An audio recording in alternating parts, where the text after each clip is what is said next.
The Grand Coulee Dam, key feature of the Columbia Basin project. Here, the Columbia River has been harnessed to irrigate over 500,000 acres, with the potential to double that.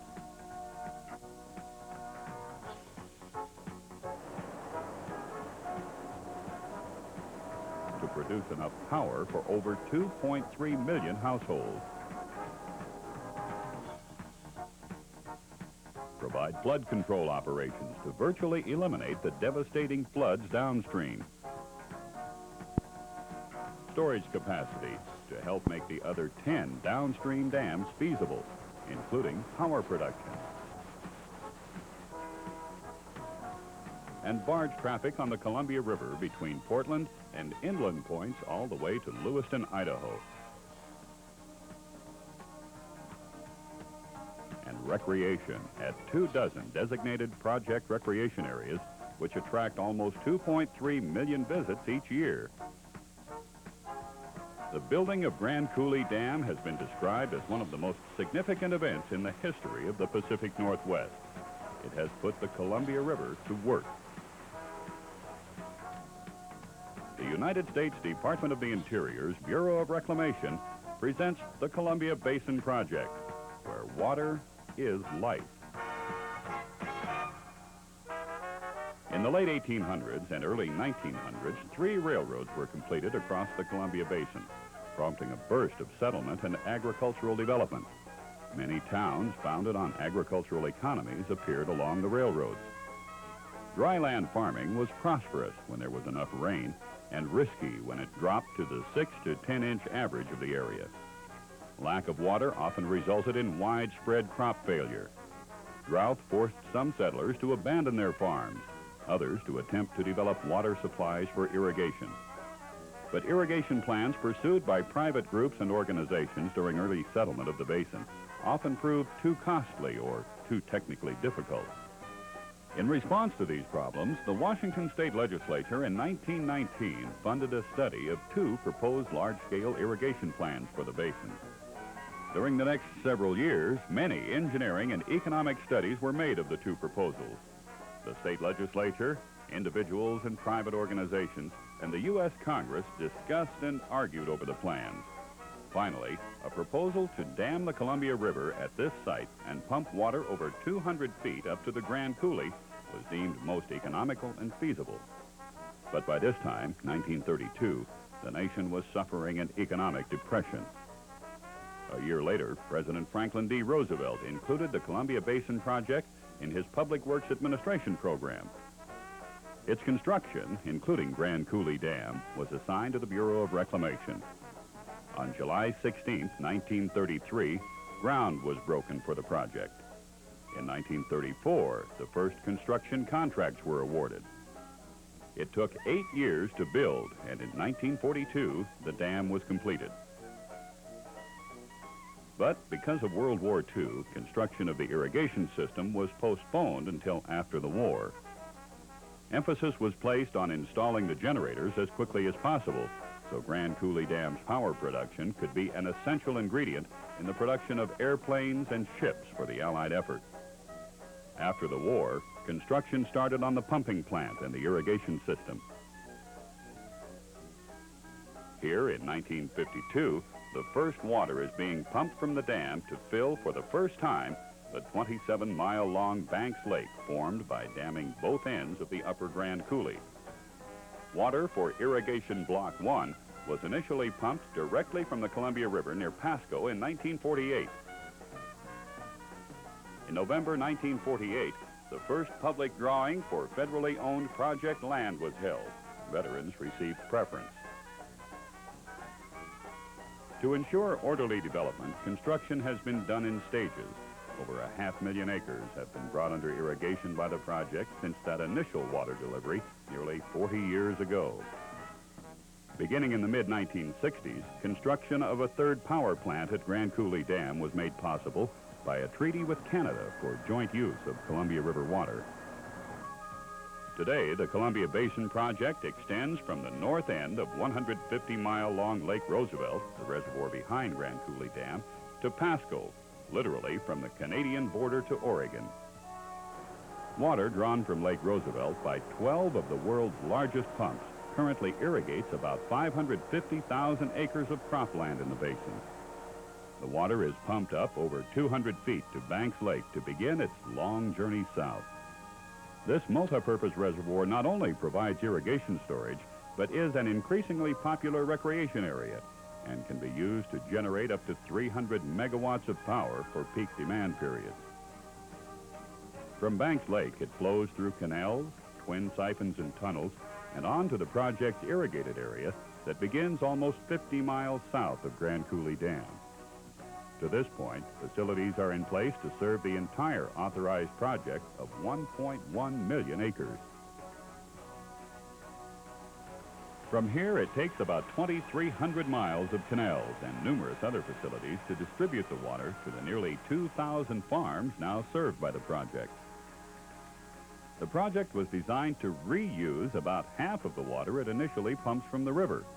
Return irrigation flows from the northern part are collected here in the Potholes Reservoir near Moses Lake and are redistributed to farms in the southern portion of the project.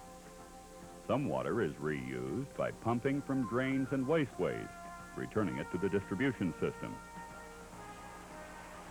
The annual diversion from the Columbia River to the project is about 2 million acre-feet, less than 3% of the average flow of the river as it passes Grand Coulee Dam. But reuse of a significant portion of it allows more than 3 million acre-feet to be delivered to project farms. An acre-foot is enough water to cover 1 acre of land to a depth of 1 foot. With adequate water, the ingredients are all here to create one of the world's most productive agricultural areas.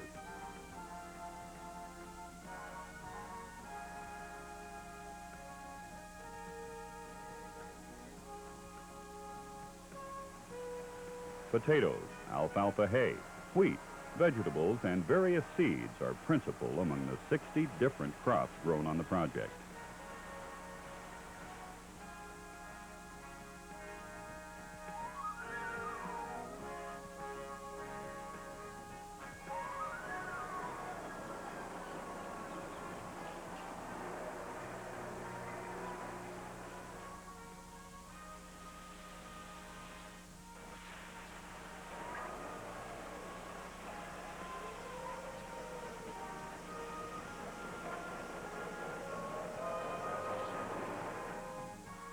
In 1984, the total value of crops produced here was over $340 million. Since 1948, the cumulative value of all crops at the farm level exceeds $4.2 billion.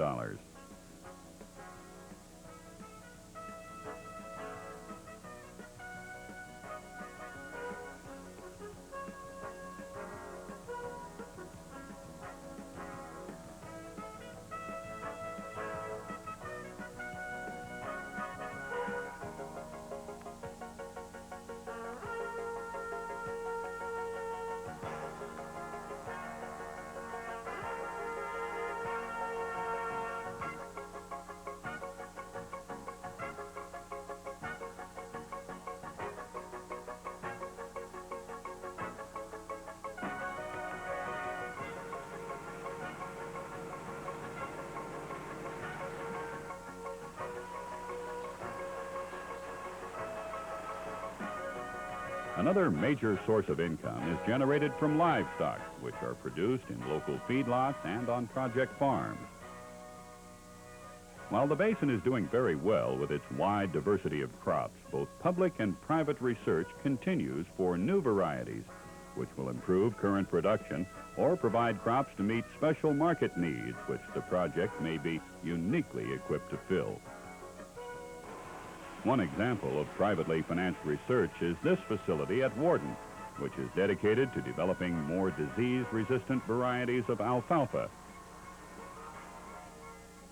At the time the Columbia Basin Project was conceived and built, its full recreation potential was not recognized. But the present value and future potential of recreation here is immeasurable.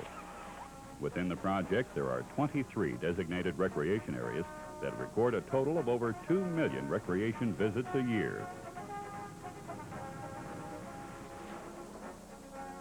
Camping, boating, swimming, fishing, and hunting are favorite activities on project lands and lakes.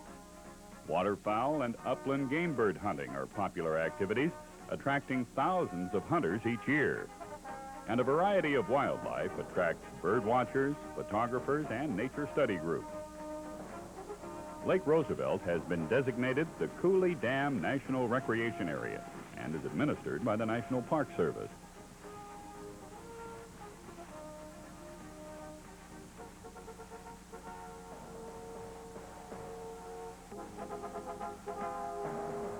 It offers campgrounds along virtually the entire length of the lake.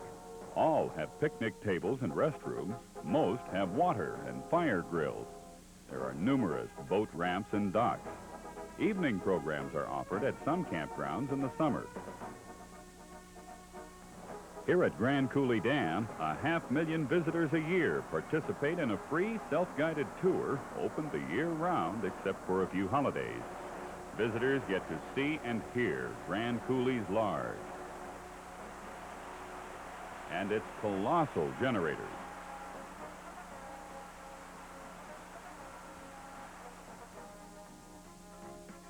Over 1/3 of a million acres of federally owned lands and water areas are managed for public recreation and fish and wildlife purposes.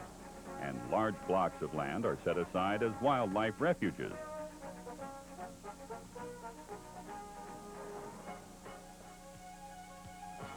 So, recreation and fish and wildlife have become major attractions to not only those who live nearby in the basin, but to thousands who live in western Washington and elsewhere.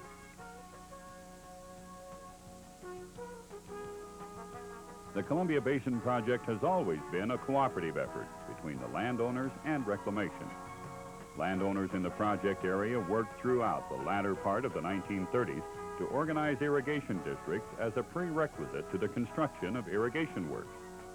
By 1940, this effort had resulted in organization of 3 irrigation districts under laws of the state of Washington. The Quincy Columbia Basin Irrigation District is located in the northwestern part of the project. The East Columbia Basin Irrigation District is in the northeastern portion of the project, and the South Columbia Basin Irrigation District is located in the southern portion of the project area. These districts are self-governing, with their directors elected by secret ballot from among the water users. Terrell Davis, who lives and farms with his family near Connell, is one of those directors in the South District and comes from a family of early project settlers. He has watched the basin grow. My family moved to Connell in the early 40s. My uncle was working here at that time and married a local girl, and with her became a dry farmer and farmed 6 sections of land lying on each side of Highway 260, near where we're standing now. The 6 sections, which amount to approximately 4,000 acres, supported just their one family. In 1953, my parents moved to Connell, and then in 1957, the first year that Block 18 received water, we began farming. We farmed that year, grew peas and wheat and beans. In subsequent years, we began to grow sugar beets and potatoes and carrot seed and alfalfa and many other crops. Connell grew with the project, with the development of the basin. Connell, when we first came here, had about 600 people in the city. There was a grain elevator, and of course there were some stores, but there were no major employers other than farmers and a few businesses in town. By the 60s, Connell had a potato plant, and today there are several hundred people that work there. The population of the town has grown from the 600 to around 2,000. The farmers in the area have done well. The 6 sections, the 4,000 acres that I mentioned my uncle farming as a dry farmer, now supports about 15 families.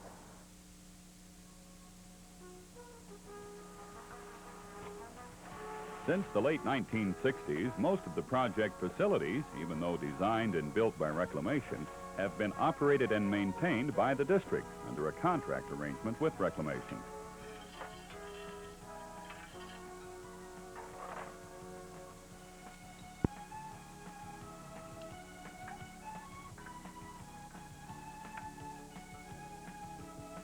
The Grand Coulee Pumping Plant, Banks Lake, the main canal, and Potholes Reservoir are operated by Reclamation personnel.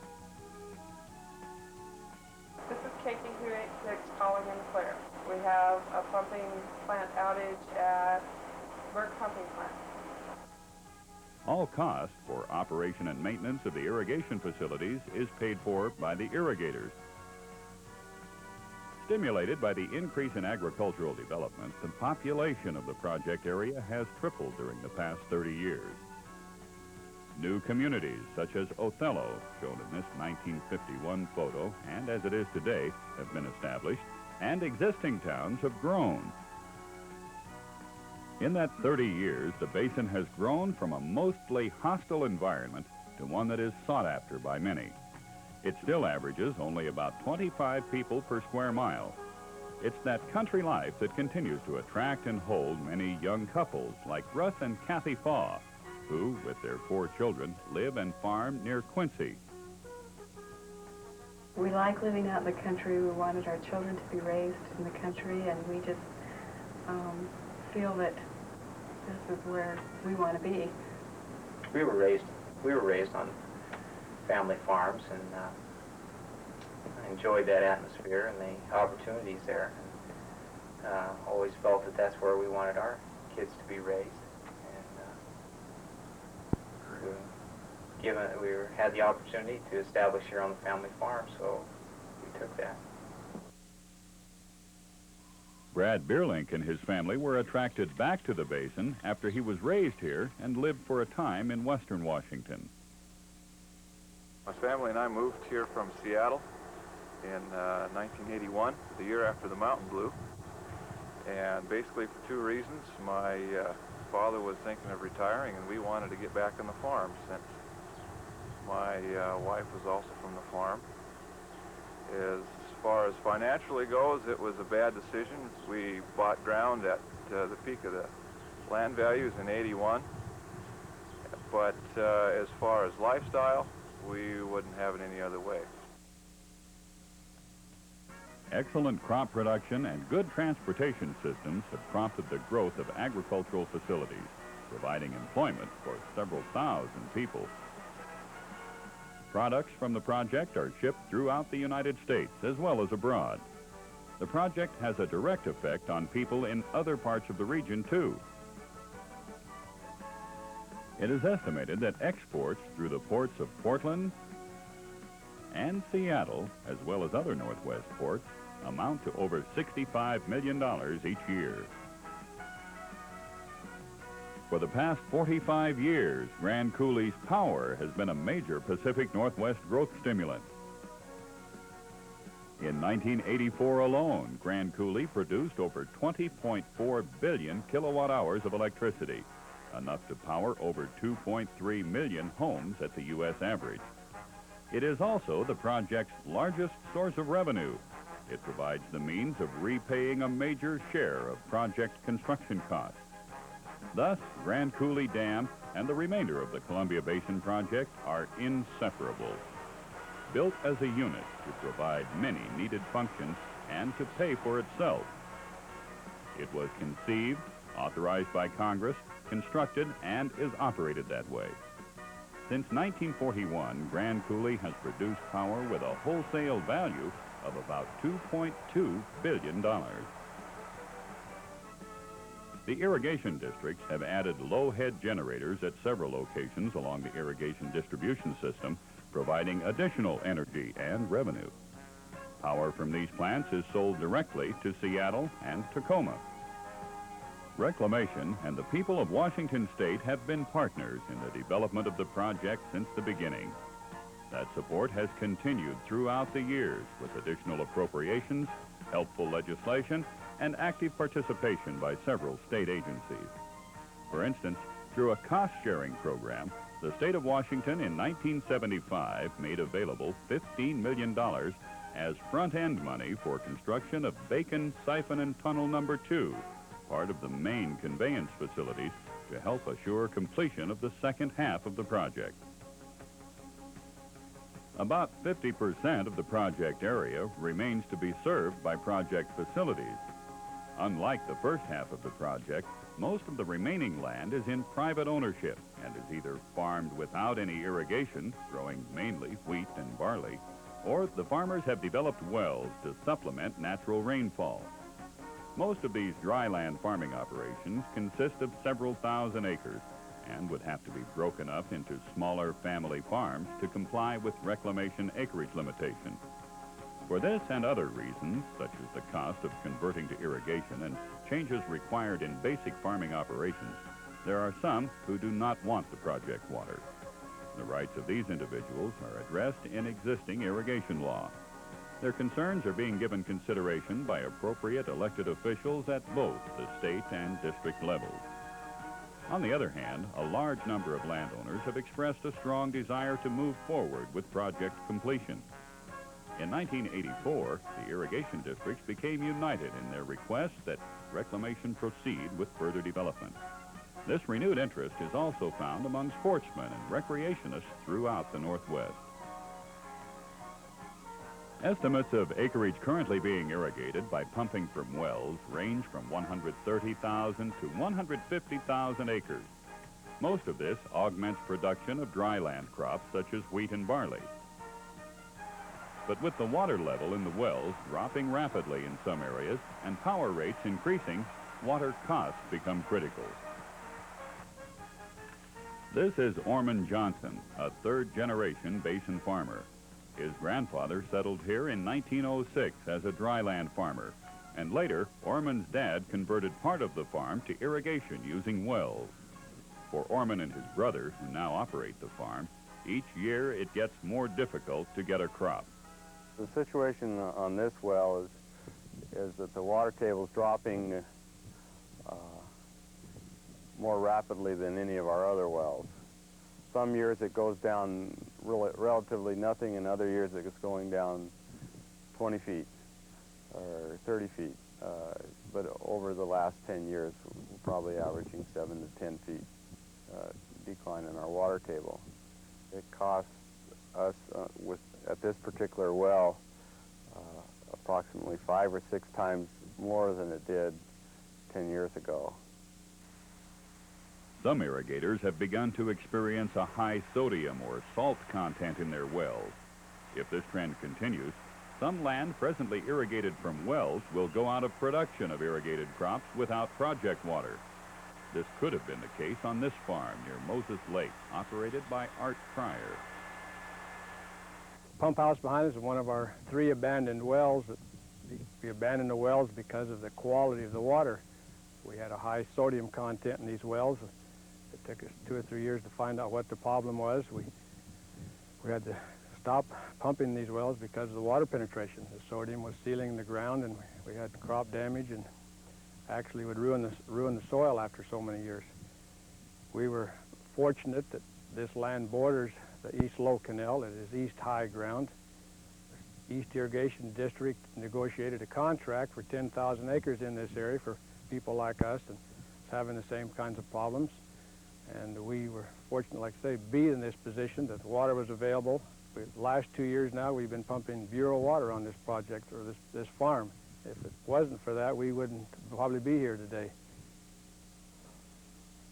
Reclamation's preferred plan would provide for phased development of the remaining 539,000 acres of the authorized project. Phase 1 would serve about 173,000 acres and require about 14 years to complete. These lands are located in all 3 irrigation districts. The remaining 366,000 acres would be served through construction of additional facilities in the subsequent phases.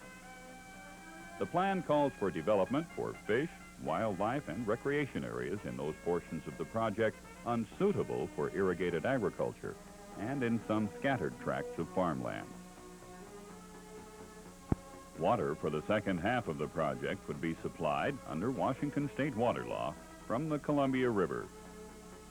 Less than 3% of the average flow. The existing facilities, from the Grand Coulee Dam pump generating plant to the main canal, already have capacity to divert, pump, and carry the increased amount of water required to irrigate both Phase 1 and subsequent phase development. An environmental impact statement and 2 related studies are now being developed to determine what effect further project development would have on the basin, the state, and the region, including the effect on present and future power generation and Columbia River fisheries. It is scheduled to be ready in draft form for review and public hearings by the end of 1986. Even if begun today, full development of the project would not be a reality until well into the 21st century. Thus, each increment of development would be phased in gradually, allowing time for local adjustment and market development. Whether or not the second half of the project is completed will depend upon the wishes of the people of Washington state. That public dialogue is going on right now, and you're urged to participate in it.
This